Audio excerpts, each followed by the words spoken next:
നല്ല മഴ, ഒന്നും അറിയാൻ വയ്യ. ഉരുളക്കിഴങ്ങൊന്നുമില്ല, ഇറച്ചി മാത്രമേ ഉള്ളൂ. ഇടിയപ്പത്തിന് വേണ്ടിയിട്ടായിട്ടുണ്ടേ കുറച്ച് നല്ല ചാറ് ചേർത്തിട്ടുണ്ട്. ഇടിയപ്പത്തിന് അറിയാമല്ലോ, നല്ല ചാറ് കൂടുതലുണ്ട്. ഇടിയപ്പം നല്ല ചാറ് പിടിച്ചെടുക്കും. ആവിയിൽ പുഴുങ്ങുന്നതെല്ലാം അങ്ങനെ തന്നെ, ഇഡലി ആയാലും ഇടിയപ്പം ആയാലും എല്ലാം.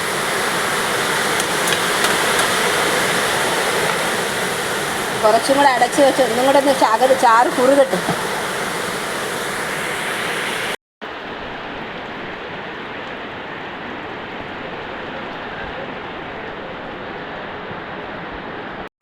വെളിയിൽ നല്ല മഴ നടക്കുകയാണ് കേട്ടോ. മഴ തകൃതിയായി പെയ്തുകൊണ്ടിരിക്കുകയാണ്.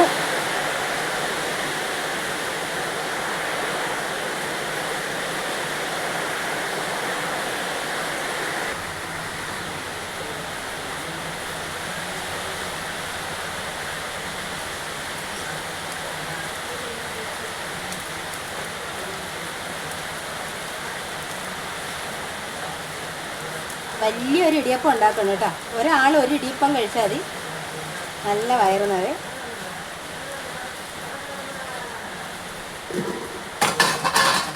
കുറച്ച് തേങ്ങയും കൂടി ഇട്ട് കൊടുക്കാം.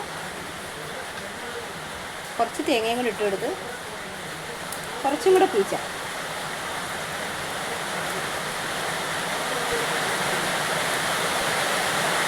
അങ്ങനെ ഇടിയപ്പം പീച്ച് തരുന്ന ലാസ്റ്റ് കുറച്ച് തേങ്ങയും കൂടി ഇട്ട് ഒരാൾക്ക് ഒരെണ്ണം കഴിച്ചാൽ മതി കേട്ടോ. അങ്ങനെ താണ്ട് ഇഡലി പാത്രത്തിൽ, ചെറിയ ഇഡലി പാത്രത്തിലാണ് ഇന്ന് വെച്ചിരിക്കുന്നത്. നമുക്ക് അടച്ച് വെച്ച് വേവിക്കാം. അങ്ങനെ ആവി നല്ല വന്നു, മഴയും നല്ല പെയ്യുന്നു. അങ്ങനെ നമുക്ക് ഇഡലി പാത്രം അടച്ചു കൊടുക്കാം. മൂടി അടച്ചു കൊടുത്ത് നമ്മുടെ ഇടിയപ്പം ഇരുന്ന് വേവട്ടെ. അങ്ങനെ നമ്മുടെ ഇടിയപ്പം, നല്ല ആവി പറക്കുന്ന ഇടിയപ്പം റെഡിയായിട്ടുണ്ട്. ഇതിൽ തന്നെ കഴിക്കാം, നമുക്ക് മാറ്റേണ്ട ആവശ്യമൊന്നുമില്ല.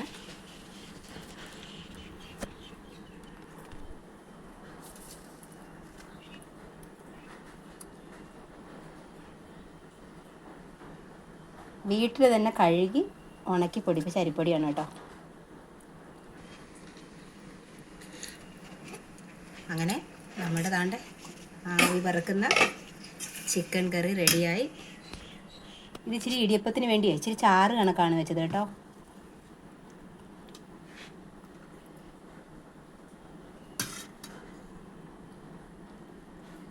എല്ലാം ആവി പറക്കുന്ന ഐറ്റം തന്നെ.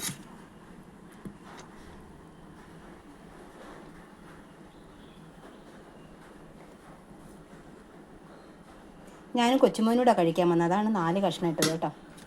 ഞങ്ങൾ രണ്ടുപേരുടെ ചേർന്ന് കഴിക്കാൻ പോവുകയാണ്. കുഞ്ഞാവെ എടുത്ത് നമുക്ക് അവിടെ പോയി ഇരുന്ന് കഴിക്കാൻ പോനെ. ഭയങ്കര ആവി.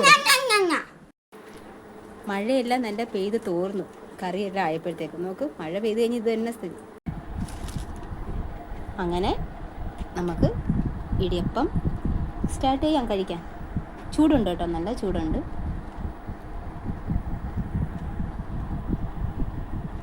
ഇച്ചിരി ഗ്രേവി കണക്ക് വെച്ചാലേ ഇടിയപ്പത്തിന് ഇച്ചിരി ചാറ് വേണം.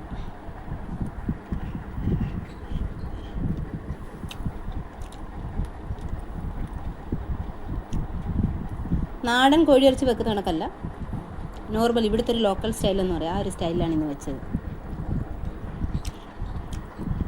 ഇഞ്ചി വെളുത്തുള്ളിയും തക്കാളിയും ഉള്ളി എല്ലാം കുറച്ച് മിക്സിയിൽ അരച്ച് ഗ്രേവി വെച്ച്. കുഞ്ഞാവ ചൂടാറിയിട്ടേ കഴിക്കും കേട്ടോ, അതുകൊണ്ടാണ് ഞാനിങ്ങനെ കഴിക്കുന്നത്.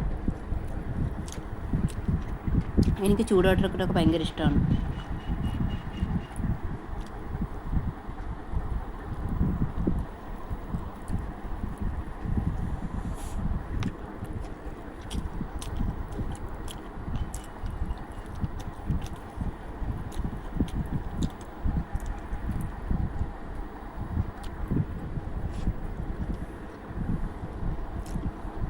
രുചി എപ്പോഴും എല്ലുള്ള കഷ്ണത്തിനായിരിക്കും കേട്ടോ. എല്ല് മിക്സുള്ള കഷ്ണത്തിനായിരിക്കും രുചി, ഈ കട്ടി മാംസത്തിനെ കാട്ടി.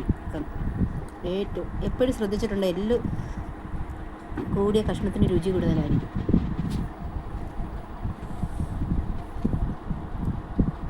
ചൂടുണ്ട് എങ്കിലും തണുപ്പല്ലേ, അതുകൊണ്ട് തൈരൊന്നും എടുക്കാത്ത കേട്ടോ.